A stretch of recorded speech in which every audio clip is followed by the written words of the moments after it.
Ačiū. Šiaip tai nacionalinė laboratorija tai nėra UABas, tai yra biudžetinė įstaiga. Bet negaliu, aš dabar turiu susikaupti pranešimą. Bet visų pirma, norėčiau padėkoti šios konferencijos organizatoriam, kad tai buvo greitai sureaguota ir pranešimas buvo priimtas praktiškai tik tai prieš 3 dienas.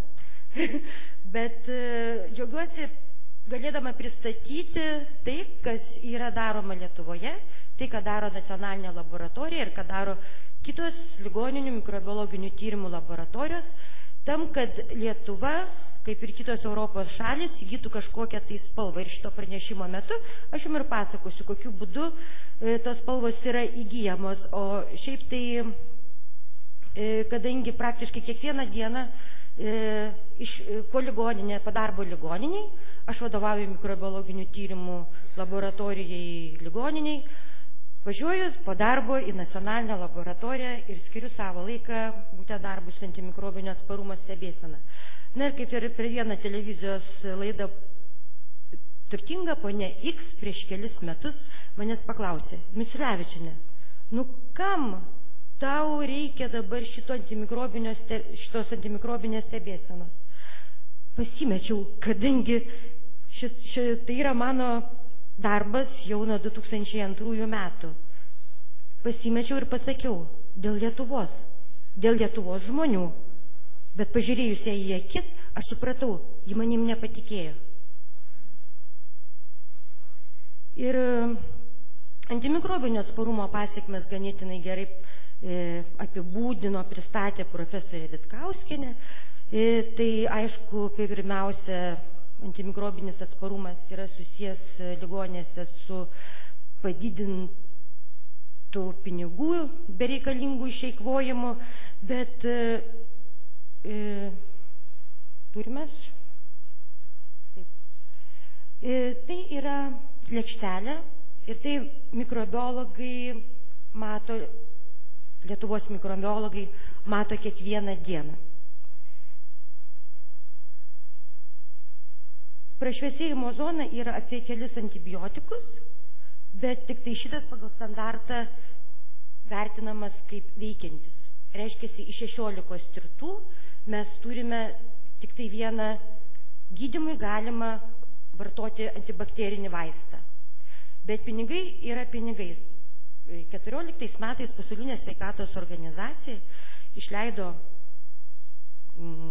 ataskaitą apie antimikrobinio atsparumo stebėsenos rezultatus.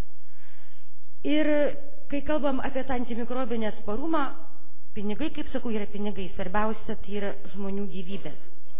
Ir atliktų tyrimų duomenys rodo tai, kad rizika nuo MRSA infekcijos padidėja 1,5 karto, nuo stafilokokus aureus infekcijos ir šiais laikais žmonės miršta ir tas mirštamumas yra 17%, tačiau 26% mirs nuo MRSA infekcijos. Nuo atsparių 3. kartos cefalosporinams rizika numirt padidėja 2 kartus. Jei šiaip miršta 10% nuo jautrių enterobakterijų 3. kartos cefalosporinam, tai nuo atsparių 3. kartos cefalosporinams enterobakterijų mirs 20% žmonių. Ir lygiai taip pat nuo karbapenemams atsparių enterobakterijų mirštamumas, rizika numirti teisingiau padidėja 2 kartus. Tai, ką mes matėm šiandien jau pranešimuose, tai yra žemėlapiai, kuriuose kiekviena šalis turi savo spalvą. Tie žemėlapiai yra, tuos žemėlapius galima pamatyti Europos antimikrobinio atsparumo tinklapyje, kuris yra Europos ligų prevencijos ir kontrolės tinklapyje. Ir Lietuva į šį tinklą duomenys teikia nuo 2006 metų. Šiais metais pradėta nauja antimikrobinio atsparumo stebėsenos politika. Mes jau nuo šių metų turim nacionalinę stebėseną ir pamatysit, kokie yra skirtumai. Bet esmė yra ta, kad į šį tinklą 13 metais apie antimikrobinį atsparumą invazinių infekcijų sukėlėjų, teikia duomenys 28 ES šalis, taip pat Norvegija ir Islandija. Tinkle dalyvauja daugiau negu 870 mikrobiologinių tyrimų laboratorijos ir tai yra išvardintos bakterijos, kurių atsparumas yra stebimas. Bakterijos parinktos neatsitiktinai, kiekvienos jos kažką tai reprezentuoja. Jeigu streptokokus pneumonija, jau kaip girdėjom, tai yra dažniausios kvėpavimo takų infekcijos, kurios gali baigtis ir mirtimis, sunkiom infekcijom.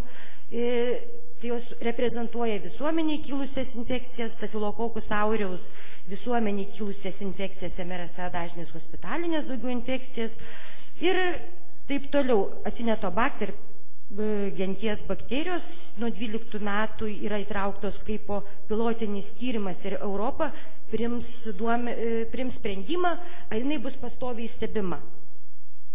Taigi Lietuvoje 13 metais į Europos tinklą duomenys teikia 11 mikrobiologijos laboratorijų, kurios teikia paslaugas 37 ligoninėm.